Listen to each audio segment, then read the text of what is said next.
Hello students, now we will continue with the development of bladder and urethra in this session. So, if you remember, the terminal dilated part of the hindgut is known as cloaca and it was divided by a urorectal septum into its ventral part and a dorsal part. The ventral part was the urogenital sinus and the dorsal part was the rectum. So this urogenital sinus, we have divided it into three parts for our descriptive purpose. So it has got a cranial vesicle part which forms most of the bladder and it is continuous with the allantois and it is present above the opening of the mesonephric duct.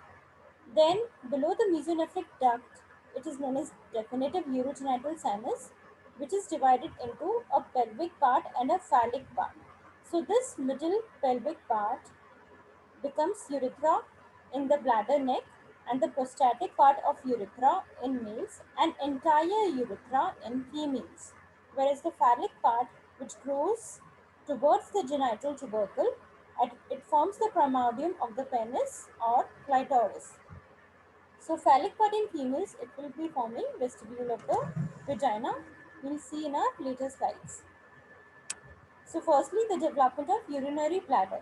Now the bladder develops mainly from the vesical part of the urogenital sinus, but its trigone region is derived from the caudal ends of the mesonephric duct. So the entire epithelium of the bladder, it is endodermal in origin since it is derived from the urogenital sinus and urogenital sinus is a part of the hindgut, right? So the entire epithelium of the bladder is endodermal in origin except for the trigonal part which is formed by the incorporation of the two mesonephric duct in its dorsal wall. So the entire urinary bladder, it is endodermal in origin except its trigonal part which is the only the epithelium we are talking about except the trigonal part which is mesodermal in origin. Now the other layers of its wall, they develop from adjacent splanchnic mesenchyme. So initially the bladder, it is continuous with the allantois, which is a vestigial structure. Now this allantois, it will soon constrict and it becomes a thick fibrous cord, the urethus. So this urethus, it extends from the tip of the bladder.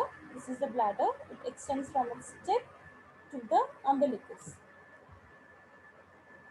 So how over here it is shown how the trigone is being formed.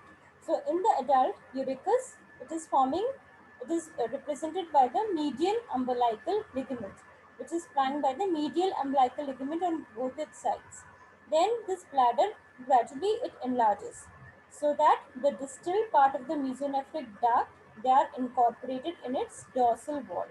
They will form the trigone, right? So trigone is derived from the incorporated distal part of the mesonephric duct.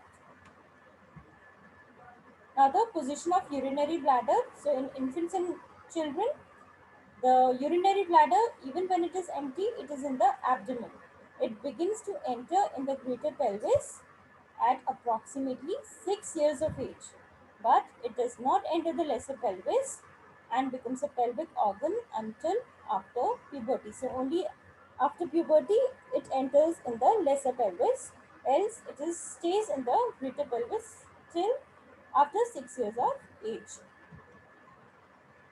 So to summarize the development of urinary bladder, we can say the cloaca is divided by a urorectal septum into a ventral primitive rectum, or more correctly into a rectum, and a primitive urogenital sinus.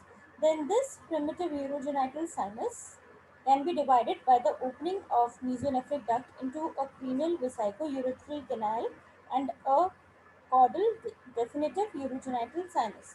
Then this vesico-urethral canal has a caudal part which will give rise to urinary bladder proper, and a caudal part which will give rise to primitive urethra, and the cranial part to the urinary bladder. And similarly, the cranial part of the definitive urogenital sinus is the pelvic part, which will form entire urethra in female, whereas prostatic urethra in males. whereas phallic part will form the spongy urethra in males and it will form vestibule in females. So bladder is mainly derived from the urogenital sinus and it also the vesico-urethral canal, its cranial part. Then there are certain urethral anomaly or the anomalies of the urethral duct or the urethus. Now, sometimes in infant, a remnant of the lumen may persist in the inferior part of the urethus. Now, the remnants of the epithelial lining of the urethus may give rise to a urethral cyst. As you can see over here, the lining epithelium, since it constricts on both the sides, sometimes the lining epithelium retains its secretory nature and a fluid-filled cyst appears which is known as urethral cyst. Now the patent inferior end of the urethus may dilate, uh, sometimes forming urethral sinus. So in third figure you can see this is an example of urethral sinus that will open into a bladder. And sometimes the lumen in the superior part of the urethus may also remain patent and it forms a urethral fistula when it is open on both the sides, right? So we have urethral fistula, urethral cyst and urethral sinus.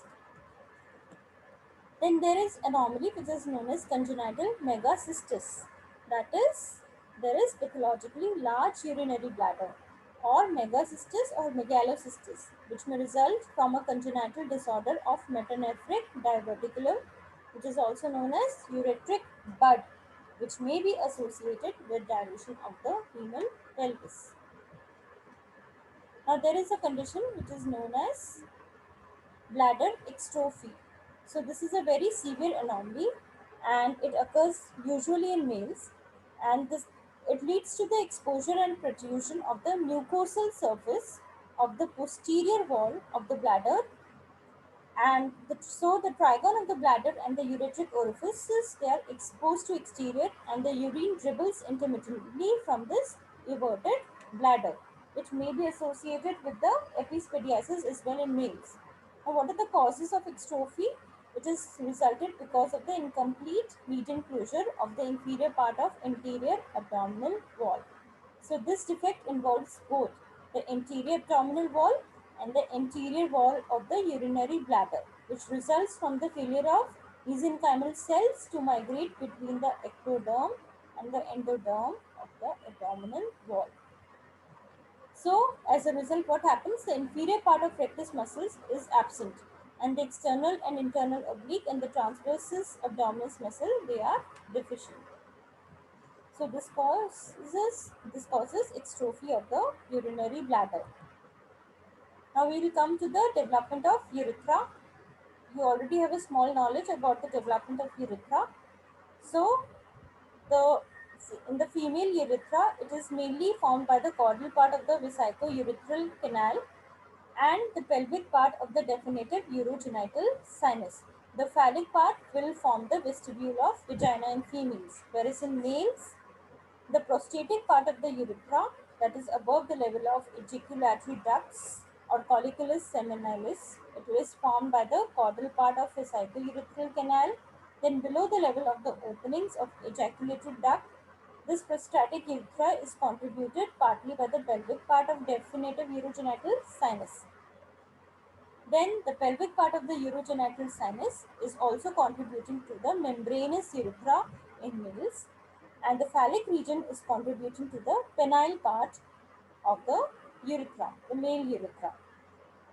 And there is a terminal part which is occupied by the glans penis and it is mainly formed by the invagination of the surface ectoderm. So the epithelium of most of the male urethra and the entire female urethra is derived from endoderm since it is derived from the endoderm of urogenital sinus. And in males, the distal part of the urethra and the glands of the penis is derived from solid cord of ectodermal cells that grows inward from the tip of the glands and joins rest of the spongy urethra. So urethra in males is ecto and endodermal in origin, whereas in female entire urethra it is endodermal in origin. The connective tissue and the smooth muscle of the urethra they are derived from splanchnic mesenchyme. So now we come to this table. These are the embryonic structures which are given and their remnants in male and female. So these are the analogous structures as well. So in different gonads give rise to testes in male and ovary in females. Then in the cortex will form the seminiferous tubules, whereas in female the ovarian follicles. Now all these structures they are related to the genital system, so we will discuss it later. Only I'll tell you about the remnants of the mesonephric duct. So the mesonephric duct in adults, in male it will form the appendix of epididymis, duct of epididymis, ductus deferens, ureter, pelvis, calyces and collecting tubules, ejaculatory duct and the seminal glands. Then and as well as the and in females it is forming appendix vesiculosa, duct of Epiphora, Gardner's duct, and these structures are the same. The ureter, pelvises, calyces, and the collecting tubules both are same. Paramesonephric duct and other structures will read in the development of genital system, male and the female genital system. This completes the topic development of urinary system.